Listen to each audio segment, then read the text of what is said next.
കർത്താവ് നിങ്ങളോട് കൂടെ. അങ്ങേ ആത്മാവോടും കൂടെ. മത്തായിയുടെ വിശുദ്ധ സുവിശേഷത്തിൽ നിന്നുള്ള വായന. കർത്താവേ, അങ്ങേക്ക് മഹത്വം.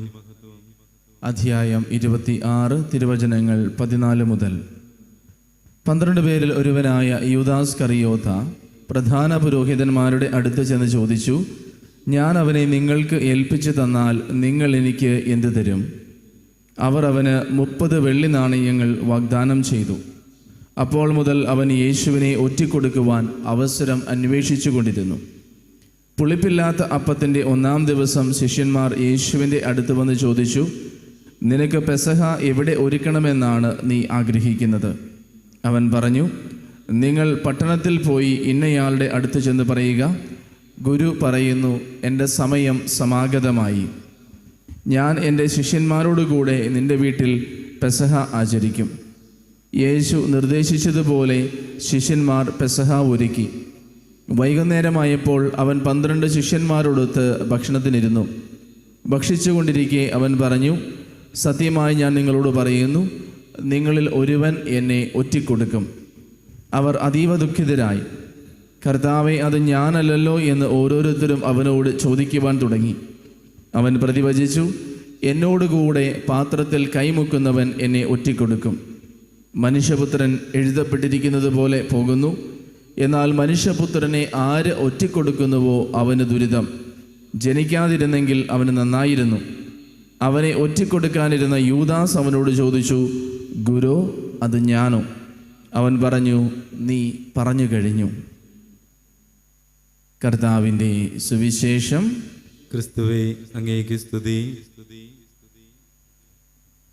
ഈശോയിൽ ഏറ്റവും പ്രിയപ്പെട്ടവരെ, ഈ നാളുകളിൽ കഴിഞ്ഞ 2 ആഴ്ചയായി യോഹന്നാൻ്റെ സുവിശേഷത്തിൽ നിന്നാണ് നമ്മൾ വായിച്ച് കേട്ടുകൊണ്ടിരുന്നത്. അതിനുശേഷം ഇന്നാണ് നമ്മൾ മത്തായിയുടെ സുവിശേഷത്തിൽ നിന്ന് വായിച്ചു കേൾക്കുന്നത്. കഴിഞ്ഞ 3 ദിവസങ്ങളിലുമായി നമ്മുടെ വായനകളിലൊക്കെ യൂദാസിനെ കുറിച്ചുള്ള പരാമർശങ്ങളുണ്ടായിരുന്നു. ഇന്ന് സഭയിൽ പൊതുവെ അറിയപ്പെടുന്നത് സ്പൈ വെനസ്ഡേ എന്നാണ്. കാരണം കർത്താവിനെ ഒറ്റിക്കൊടുക്കാനായിട്ട് യൂദാസ് കോപ്പുകൂട്ടുന്ന ഒരു സാഹചര്യം ഇന്നത്തെ സുവിശേഷങ്ങളിൽ നമ്മൾ കാണുന്നുണ്ട്.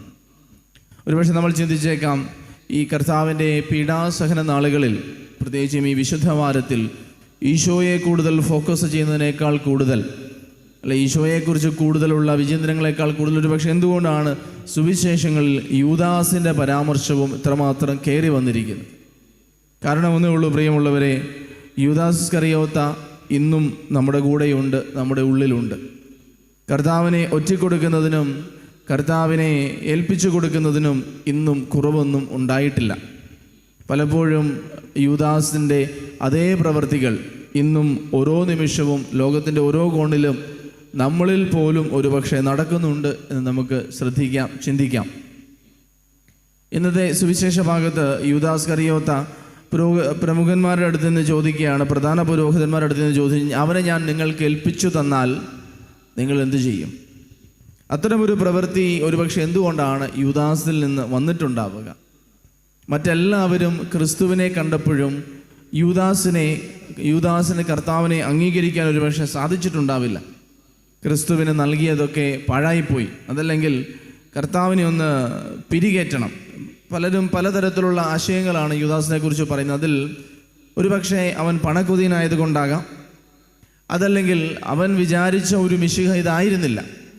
അല്ലെങ്കിൽ കർത്താവിനെ ഏൽപ്പിച്ചു കൊടുക്കുന്ന സമയത്ത് കർത്താവ് റോമാക്കാർക്കെതിരെ ഉയർത്തെഴുന്നേൽക്കും, അവൻ അവർക്കെതിരെ പടപൊരുതും, അവരെ തോൽപ്പിക്കാമായിരിക്കാം എന്നുള്ള കണക്കുകൂട്ടലുകളിലൊക്കെ ആയിരിക്കാം യൂദാസ് ഇത്തരം കാര്യങ്ങളൊക്കെ പ്രവർത്തിച്ചിട്ടുണ്ടാവുക. എന്തു തന്നെയാലും ഈശോയിൽ പ്രിയമുള്ളവരെ, കർത്താവിനെ വിൽക്കാൻ തീരുമാനിച്ച യൂദാസാണ്. എത്ര രൂപയ്ക്കാണ് കർത്താവിനെ യൂദാസ് വിൽക്കാൻ തീരുമാനിക്കുന്നത്? 30 വെള്ളിക്കാശിനാണ്. 30 വെള്ളിക്കാശ് എന്ന് പറയുന്നത് സക്കറിയായുടെ പുസ്തകത്തിൽ പറയുന്നത് പോലെ ഒരു അടിമയുടെ തുകയാണ്. It's a price of a slave. അതായത് ക്രിസ്തുവിന് യൂദാസിൻ്റെ ജീവിതത്തിൽ ഉണ്ടായിരുന്ന വില എന്ന് പറയുന്നത് 30 വെള്ളിക്കാശാണ്. ക്രിസ്തുവിനെ അവൻ വിൽക്കാൻ തീരുമാനിച്ചത് 30 വെള്ളിക്കാശിനാണ്. ഇനി 2 തരത്തിൽ നമുക്ക് ചിന്തിക്കാം. ഒരുവൻ്റെ ജീവിതത്തിലെ ഏറ്റവും വില കൂടിയ സ്ഥാനത്തിരിക്കേണ്ട ക്രിസ്തുവിന് നീ 30 വെള്ളിക്കാശ് മാത്രമേ കൽപ്പിക്കുന്നുള്ളൂവെങ്കിൽ നിൻ്റെ ജീവിത പങ്കാളിക്ക്, നിൻ്റെ മാതാപിതാക്കൾക്ക്, നിൻ്റെ മക്കൾക്ക്, നിൻ്റെ ഉറ്റവർക്ക്, ഉടയവർക്ക്, നിൻ്റെ കൂടെയുള്ളവർക്ക് എത്ര തുച്ഛമായ വിലയായിരിക്കും നീ കൽപ്പിച്ചിട്ടുണ്ടാവുക.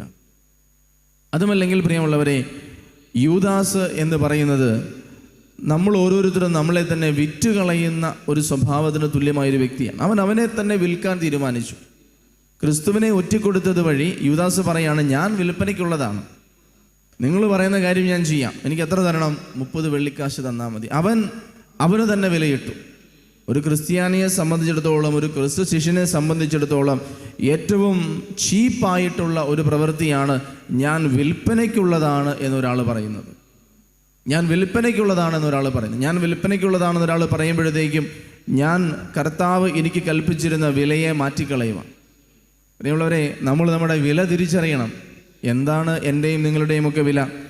1 പത്രോസ് 1:18-19 പറയുന്നത് പോലെ, സ്വർണമോ വെള്ളിയോ കൊടുത്തു വാങ്ങിച്ചെടുത്തതല്ല എന്നെയും നിന്നെയും, കളയോ കറങ്കമോ ഇല്ലാത്ത കുഞ്ഞാടിൻ്റെ അമൂല്യ രക്തം കൊണ്ട്, അതായത് ഈശോയുടെ തിരുശരീരവും തിരുരക്തവും കൊണ്ട് വിലയ്ക്ക് വാങ്ങപ്പെട്ടവരാണ് ഞാനും നിങ്ങളുമൊക്കെ. ഇപ്പം എൻ്റെ വില എന്ന് പറയുന്നത് കർത്താവായ യേശുക്രിസ്തു തന്നെയാണ്. ഈശോയേക്കാൾ കുറഞ്ഞതൊന്നും കൊടുത്ത് എന്നെ വാങ്ങാൻ പറ്റില്ല. പക്ഷേ നമ്മൾ പലപ്പോഴും നമ്മളെ വിറ്റ് കളയുന്നുണ്ട്. ഈശോയെ പോയിട്ട് ഈ ലോകത്തിലെ ഏറ്റവും തുച്ഛമായ, മ്ലേച്ഛമായ, വളരെ സില്ലി ആയിട്ടുള്ള കാര്യങ്ങൾക്ക് നമ്മളെ തന്നെ കോംപ്രമൈസ് ചെയ്യുന്നു. നമ്മുടെ വില നമ്മൾ കുറച്ച് കളയുന്നു.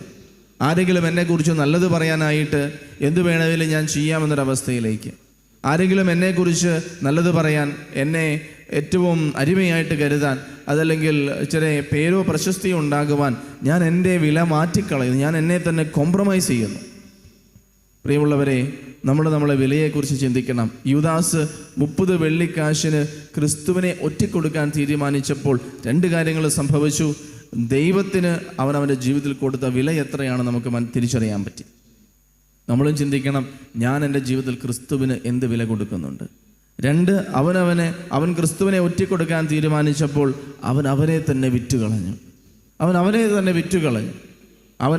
അവൻ സ്വയം കൽപ്പിച്ചിരുന്ന വില അത്ര തുച്ഛമായി പോയി. ഞാനും എന്നെ തന്നെ വിറ്റ് കളയുന്നുണ്ടോ? സുഖത്തിന് വേണ്ടി, സമ്പാദ്യത്തിന് വേണ്ടി, പേരിന് വേണ്ടി, സന്തോഷത്തിന് വേണ്ടി, ലൗകികമായ സുഖത്തിന് വേണ്ടി, ജഡിക സുഖത്തിന് വേണ്ടി ഞാൻ എന്നെ വിറ്റ് കളയുന്നുണ്ടോ? പ്രിയമുള്ളവരെ, പിന്നീട് യൂദാസിനോടുകൂടെ തന്നെ ഒറ്റിക്കൊടുക്കുമെന്നറിഞ്ഞിട്ടും യൂദാസിനോടുകൂടെ അത്താഴത്തിലിരുന്ന ക്രിസ്തുവിനെ നമ്മൾ കാണുകയാണ്. അതാണ് ക്രിസ്തുവിൻ്റെ സ്നേഹത്തിൻ്റെ മാഹാത്മ്യം. യൂദാസിനെ ഒരിക്കലും കർത്താവ് ഇങ്ങനെ പുറത്തു കൊണ്ടുവരുന്നില്ല. യൂദാസിനെ ഒരിക്കലും തള്ളിക്കളയുന്നില്ല. എന്നെ വേദനിപ്പിച്ച വ്യക്തിയെ പോലും കുലീനമായിട്ട് സ്വീകരിക്കുവാൻ, എന്നെ വേദനിപ്പിക്കുമെന്ന് ഉറപ്പുള്ളൊരു വ്യക്തിയോട് പോലും സ്നേഹത്തോടെ പെരുമാറാൻ എനിക്ക് സാധിക്കുന്നിടത്താണ് ക്രിസ്തുവിൻ്റെ പീഡാസഹനവും ഈ വിശുദ്ധവാരത്തിൻ്റെ ഓരോ കാര്യങ്ങളുമൊക്കെ നമ്മുടെ ജീവിതത്തിൽ അന്വർത്ഥമാകുന്നത്. നിന്നെ ഒറ്റിക്കൊടുക്കുന്ന ഒരു വ്യക്തിയുടെ കൂടെ ഭക്ഷണത്തിനിരിക്കാൻ നിനക്ക് സാധിക്കുമോ? നിന്നെ വേദനിപ്പിച്ചു എന്ന് നിനക്ക് ഉറപ്പുള്ള, നിനക്കെതിരെ പാരപണിതു എന്ന് നിനക്ക് ഉറപ്പുള്ള, നിൻ്റെ ജീവിതത്തിലെ പല നഷ്ടങ്ങൾക്കും കാരണമായി ഉറപ്പുള്ള, നിന്നെ ഇഷ്ടമില്ല എന്ന് നിനക്ക് ഉറപ്പുള്ള ഒരു വ്യക്തിയുടെ കൂടെ സ്നേഹത്തോടെ ഭക്ഷണത്തിനിരിക്കാൻ നിനക്ക് സാധിക്കുമ്പോഴാണ് ക്രിസ്തുവിൻ്റെ സ്നേഹം നിന്നിൽ പൂർണ്ണമാകുന്നത്. യൂദാസിനോട് കൂടെ ഭക്ഷണത്തിനിരുന്ന ക്രിസ്തു ആയിരിക്കണം പ്രിയമുള്ളവരെ ജീവിത ബന്ധങ്ങളിലെയും ക്ഷമയുടെ നെല്ലിപ്പലകയുടെയും ഒക്കെ നമ്മുടെ മാതൃകയും അളവുകോലുമൊക്കെ. ഏറ്റവും അവസാനമായിട്ട് വളരെ മനോഹരമായി സുവിശേഷത്തിൽ നടക്കുന്നൊരു കാര്യമുണ്ട്. കർത്താവ് പറയുന്നു, നിങ്ങളിൽ ഒരാൾ എന്നെ ഒറ്റിക്കൊടുക്കും. ആരും പരസ്പരം അങ്ങോട്ടും ഇങ്ങോട്ടും പഴിചാരിയില്ല. എല്ലാവരും കർത്താവിൻ്റെ മുൻപിൽ വന്ന് സ്വയം ചോദിച്ചു, അത് ഞാനാണോ? പ്രിയമുള്ളവരെ, ഈ ഒരു വിശുദ്ധവാരത്തിൽ നമ്മളും ചിന്തിക്കേണ്ട ഒരു കാര്യം ഇതാണ്. പിശാച് എപ്പോഴും നമ്മളെ വിഴുങ്ങാനായിട്ട് ചുറ്റും പരതി നടക്കുന്നവനാണ്. അവൻ തോൽപ്പിക്കപ്പെട്ടവനാണെങ്കിലും അവൻ ഇപ്പോഴും ഓരോരുത്തരുടെയും ജീവിതങ്ങളെ വലിച്ചിഴയ്ക്കുവാൻ ആഗ്രഹിക്കുകയാണ്. ചെറിയൊരു തുറവി കൊടുത്താൽ മതി അവൻ കയറി വരും. യൂദാസ് പണസഞ്ചിയിൽ വീഴുന്നതിൽ നിന്ന് എടുക്കുന്നവനാണെന്ന് വചനം പറയുന്നുണ്ട്. അവൻ്റെ ഉള്ളിലൊരു ചാഞ്ചല്യമുണ്ടായി. അവൻ ചെറിയൊരു വാതിൽ ചെറുതായിട്ട് തുറന്നിട്ടു. ആ ചെറുതായിട്ട് തുറന്നിട്ടതിലൂടെ പിശാച് അവൻ്റെ ഉള്ളിൽ കയറുന്നതായിട്ട് നമ്മൾ വചനത്തിൽ കാണുകയാണ്. പ്രിയമുള്ളവരെ, നമ്മൾ നമ്മുടെ ജീവിതത്തിൽ എവിടെയെങ്കിലുമൊക്കെ ചെറിയൊരു പഴുത് കൊടുത്താൽ നമ്മുടെ ജീവിതത്തിലേക്ക് ഇടിച്ചു കയറി വരാനായിട്ട് അവൻ കാത്തിരിക്കുന്നുണ്ട്. അതുകൊണ്ട് ദൈവസന്നിധിയിലിരുന്ന് ഈ ദിവ്യബലിയിൽ നമ്മളും ചോദിക്കണം, കർത്താവെ, നിന്നെ ഒറ്റിക്കൊടുക്കുന്നവൻ ഞാനാണോ? എൻ്റെ ഉള്ളിലും കർത്താവിനെ ഒറ്റിക്കൊടുക്കുന്നതിൻ്റെതായ അലയടികൾ ഉയരുന്നുണ്ടോ? ജീവിതത്തിൻ്റെ പല മേഖലകളിൽ ദുരിതത്തിലാകുമ്പോൾ, അപകടത്തിലാണെന്ന് തോന്നുമ്പോൾ, നഷ്ടമുണ്ടാകുന്നുവെന്ന് തോന്നുമ്പോൾ, മറ്റുള്ളവർ എന്നെക്കുറിച്ച് എന്ത് വിചാരിക്കുന്നു എന്ന് ഞാൻ കരുതുമ്പോഴൊക്കെയും കർത്താവിനെ ഒറ്റിക്കൊടുക്കുന്നൊരു മനോഭാവത്തിലേക്ക് ഞാൻ പോകുന്നുണ്ടോ? അവസാനമായി പ്രിയമുള്ളവരെ, ബാക്കി എല്ലാവരും ഈശോയെ കർത്താവേ എന്ന് വിളിച്ചു. അവസാനം ചോദിച്ച യൂദാസ് മാത്രം കർത്താവിനെ ഗുരു എന്ന് വിളിച്ചു. ഇംഗ്ലീഷിൽ പറഞ്ഞാൽ ബാക്കി എല്ലാവരും കർത്താവിനെ ലോർഡ് എന്ന് വിളിച്ചപ്പോൾ യൂദാസ് മാത്രം കർത്താവിനെ മാസ്റ്റർ എന്ന് വിളിച്ചു. കാരണം പ്രിയമുള്ളവരെ, മറ്റുള്ളവർ കർത്താവിന് കൊടുത്തിരുന്ന ആ സ്ഥാനത്തിനും താഴെയായിരുന്നു യൂദാസ് കർത്താവിന് കൊടുത്തിരുന്ന സ്ഥാനം. ഒരു യജമാനനെ പോലെ, വെറും ഒരു ടീച്ചറെ പോലെ, ഒരു ഗുരുവിനെ പോലെ മാത്രം കർത്താവിനെ കണ്ടു. കർത്താവിലെ ദൈവികതയെ കാണുവാൻ യൂദാസിന് സാധിച്ചില്ല. നിൻ്റെ ജീവിതത്തിൽ, എൻ്റെ ജീവിതത്തിൽ, നമ്മുടെ ജീവിതത്തിൽ സ്നേഹം നിറഞ്ഞവരെ, കർത്താവിനെ നമ്മുടെ ജീവിതത്തിൻ്റെ നാഥനും രക്ഷകനും ദൈവവുമായി സ്വീകരിക്കുവാൻ സാധിക്കുമോ? പത്രോസ്ലേഖ പറഞ്ഞതുപോലെ കർത്താവിനെ, അവിടുത്തെ യേശുവിനെ കർത്താവായി നിങ്ങളുടെ ഹൃദയത്തിൽ പൂജിക്കുവനെന്ന് പറഞ്ഞ അതേ ഒരു മനോഭാവം നമ്മൾക്കും ഉണ്ടാകട്ടെ. അതല്ലെങ്കിൽ ക്രിസ്തു നാളെ ഡിസ്പോസിബിളായിട്ട് നമ്മുടെ ജീവിതത്തിലും സംഭവിച്ചേക്കാം. കർത്താവാണ്, രക്ഷകനാണ്, അവിടുന്ന് എൻ്റെ നാഥനാണ്. ദൈവം നമ്മെ ഓരോരുത്തരെയും അനുഗ്രഹിക്കട്ടെ. ആമേൻ.